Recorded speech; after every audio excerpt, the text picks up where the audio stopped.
Israel's Prime Minister Benjamin Netanyahu paused a judicial overhaul which triggered a general strike, political division and mass protests in the country's most severe domestic crisis in years.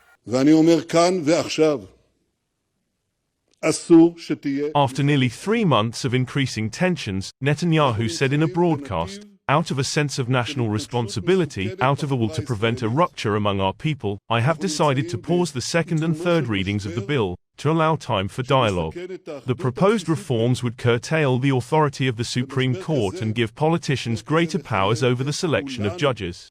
The legislation will now be considered further in the next session of Parliament, which begins in the second half of April, the Prime Minister said. His comments came a day after he sacked his defense minister, Yoav Gallant, who had called for a halt to the legislative process citing national security concerns.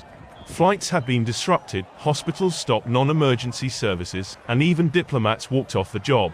But immediately after Netanyahu announced the pause, Arnon Bar David, chairman of the Histadrut Trade Union Confederation, called off the strike.